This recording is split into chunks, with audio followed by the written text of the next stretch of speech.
Perkenalkan, nama saya Faris Raifal Napitupulu. Di sini saya akan mempresentasikan faktor-faktor mengenai perkembangan industri di Indonesia. Pembangunan sektor industri di Indonesia.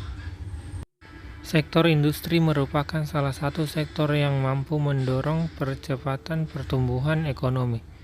Tidak heran jika sektor industri mampu menjadi mesin penggerak utama perekonomian nasional sekaligus tulang punggung ketahanan ekonomi nasional dengan berbasis sumber daya lokal yang memiliki struktur keterikatan dan kedalaman yang kuat. Pembangunan industri merupakan salah satu pilar pembangunan perekonomian nasional yang diarahkan dengan menerapkan prinsip-prinsip pembangunan industri yang berkelanjutan serta didasarkan pada aspek pembangunan ekonomi, sosial dan lingkungan hidup. Saat ini membangun industri sedang dihadapkan pada berbagai tantangan yang sangat berpengaruh terhadap perkembangan industri dan ekonomi nasional. Peningkatan daya saing industri merupakan salah satu pilar yang harus dilakukan agar produk industri nasional mampu bersaing di dalam negara maupun luar negara. Struktur organisasi. Dilakukan inovasi dalam jaringan institusi pemerintahan dan swasta yang melakukan ekspor sebagai pihak yang mengubah, mengembangkan, dan menyebarluaskan teknologi. Ideologi. Perlu sikap dalam menentukan pilihan untuk mengembangkan satu teknologi. Apakah mengatur teknologi nasionalisme, teknologi globalisme, atau teknologi liberalisme? Kepemimpinan. Pemimpin dan elit politik Indonesia harus tegas dan cermat dalam mengambil keputusan. Hal ini dimaksudkan untuk mengembalikan kepercayaan pasar dalam negeri maupun luar negeri. Keterbatasan teknologi. Kurangnya peluasan dan penelitian dalam bidang teknologi. Penghambatan efektivitas dan kemampuan produksi. Kualitas sumber daya manusia.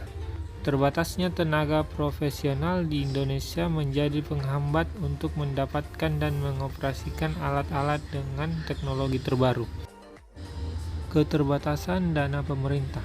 Terbatasnya dana pengembangan teknologi oleh pemerintah untuk mengembangkan infrastruktur dalam bidang riset dan teknologi.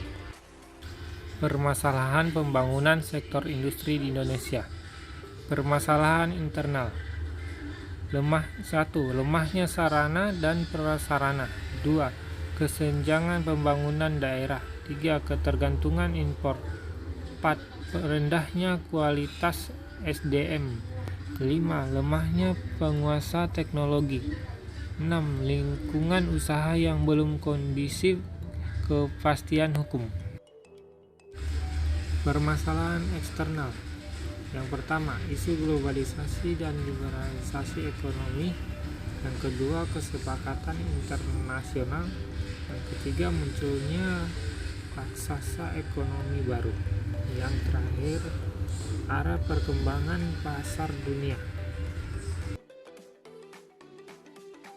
Kebijakan industri nasional. Pendekatan guna membangun daya saing industri nasional yang tersinergi dan terintegrasi antara pusat dan daerah. Yang pertama, melalui pendekatan top down dengan mengembangkan 35 klaster industri prioritas yang direncanakan dari pusat atau by design dan diikuti oleh partisipasi daerah yang dipilih berdasarkan daya saing internasional serta potensi yang dimiliki oleh bangsa Indonesia. Yang kedua, melalui pendekatan bottom up dengan menetapkan kompetensi turut membangun pengembangannya sehingga daerah memiliki daya saing. Pengembangan kompetensi ini inti di tingkat provinsi disebut sebagai industri unggulan provinsi, dan di tingkat kabupaten atau kota disebut kompetensi industri di industri kabupaten atau kota. Pendekatan kedua ini merupakan pendekatan yang didasarkan pada semangat otonomi daerah. Klaster industri prioritas. 35 roadmap pengembangan klaster industri prioritas, yakni industri argo terdiri atas 1. Industri pengolahan kelapa sawit. 2. Industri karet dan barang karet. 3. Industri kakao. 4. Industri pengolahan kelapa. 5. Industri pengolahan kopi. 6. Industri gula. 7. Industri hasil tembakau. 8. Industri pengolahan buah. 9. Industri furnitur. 10. Industri pengolahan ikan. 11. Industri kertas. 12. Industri pengolahan susu. Industri alat angkut meliputi 13. Industri kendaraan bermotor. 14. Industri perkapalan. 15. Industri kedirgataraan. 6. Industri perkereta-apian. Industri elektronik dan tematika. Industri elektronika. 18. Industri komunikasi. 19. Industri komputer dan peralatan. Basis industri manufaktur mencakup industri material dasar. 20. Industri besi dan baja. 21. Industri semen. 22. Industri perteknik kimia. 23. Industri keramik. Industri permesinan. 24. Industri peralatan listrik dan mesin listrik. Industri mesin dan peralatan umum. Industri manufaktur pada tenaga kerja. 26. Industri tekstil dan produk tekstil. 27. Industri alat kaki multimedia. 29. Industri fashion. 30. Industri kerajinan dan barang seni. Industri kecil dan menengah tertentu. 31. Industri batu mulia dan perhiasan. 32. Industri garam rakyat. 33. Industri gerbang dan keramik hias. 34. Industri minyak sirih. 35. Industri makanan ringan. Demikianlah 35 roadmap pengembangan klaster industri perekonomian. B. Kebijakan industri Indonesia setelah krisis moneter 1997. Langkah-langkah kebijakan yang diterapkan adalah program revitalisasi, konsolidasi, dan restrukturisasi industri. Kebijakan ini ditetapkan dengan tujuan untuk mengembangkan kinerja industri yang terpuruk akibat goncangnya krisis ekonomi yang berlanjut dengan krisis multidimensi industri. Industri yang direvitalisasi adalah industri yang mempekerjakan banyak tenaga kerja serta yang memiliki kemampuan ekspor. Yang kedua, cabang industri yang memberikan sumber terbesar terhadap PDB setelah krisis adalah industri makanan, minuman, dan tembakau. Kontribusi terbesar lainnya adalah industri alat angkut, mesin dan peralatan sebesar 5,5% produk industri pupuk, kimia, serta barang dari karet sebesar 4,2%. Kebijakan industri Indonesia periode 2004. Fokus pembangunan industri pada jangkau menengah atau 2004 sampai 2009.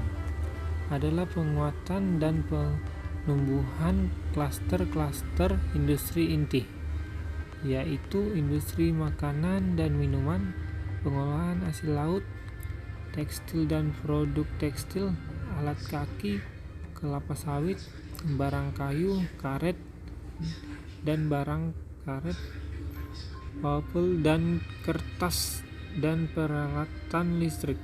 Pada era Jokowi, industri Indonesia fokus pada industri nilai tambah seperti teknologi inovasi atau elektronik, mobil, kapal laut. Terbatasnya sumber alam Indonesia mendorong pemerintah Jokowi untuk fokus pada industri berat dan kimia. Kebijakan industri di era pemerintahan Presiden Jokowi.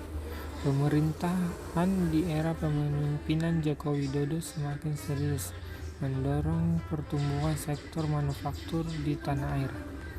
Komitmen ini diwujudkan melalui penerbitan Peraturan Presiden Nomor 2 Tahun 2018 tentang Kebijakan Industri Nasional 2015 sampai 2019. Kebijakan tersebut menjadi panduan bagi pemerintah untuk pembangunan industri nasional jangka panjang sesuai Rencana Industri Pembangunan Industri Nasional atau RIPIN 2015 sampai 2035.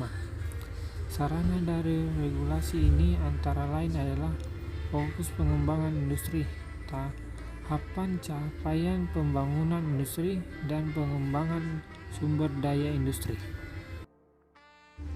Strategi pembangunan sektor industri.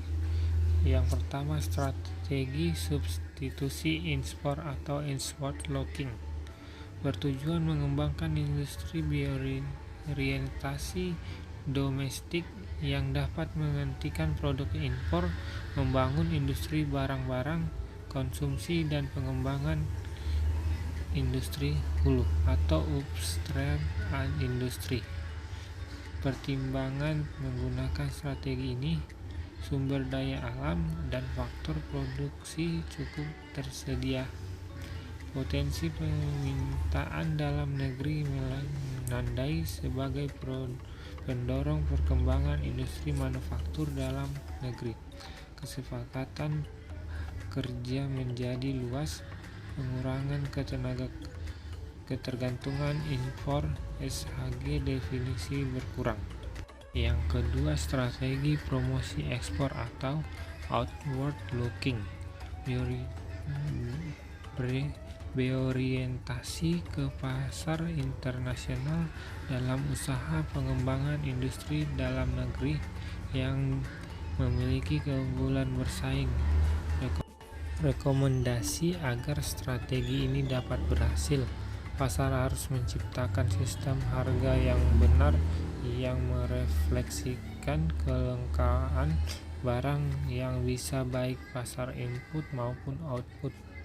Tingkat proteksi impor harus rendah, nilai tukar harus realistis, ada insentif untuk peningkatan ekspor. Contoh kebijakan substitusi impor di Indonesia. Kementerian Perindustrian terus mendorong tumbuhnya industri pengolahan bahan galian non-logam di Indonesia.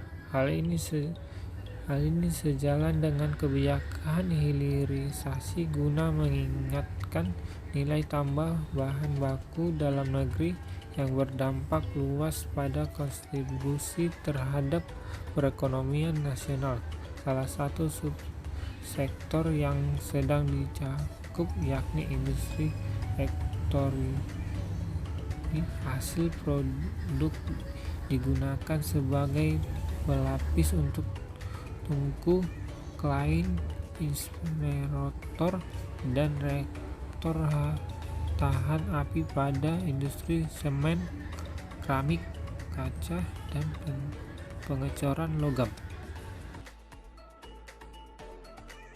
Peranan teknologi terhadap pengangguran. Perkembangan teknologi yang sedemikian pesat akan melalui keterserapan tenaga kerja dalam industri dan berdampak terhadap peningkatan angka pengangguran. Perkembangan teknologi salah satunya ditunjukkan dengan diciptakannya robot dan semakin mirip dengan manusia yang suatu saat nanti akan bisa menggantikan peranan manusia dalam melakukan berbagai pekerjaan. Contoh, industri tekstil, alat kaki, dan lainnya yang selama ini mempekerjakan banyak buruh akan bisa terganti dengan para robot yang menggantikan pekerjaan mereka selama ini.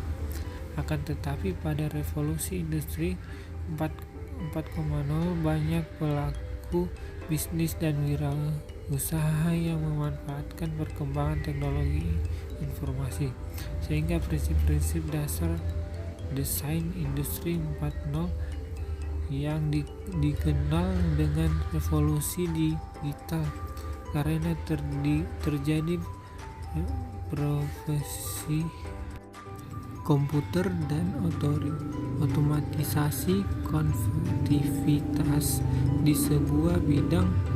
Dengan revolusi industri 4.0 memberikan pengaruh di bidang perekonomian meningkatkan, di mana sektor-sektor membuka peluang untuk kewirausahaan dan UMKM meningkatkan dengan pesat, sehingga memberikan dampak pengaruh pada kewirausahaan demi kemandirian ekonomi.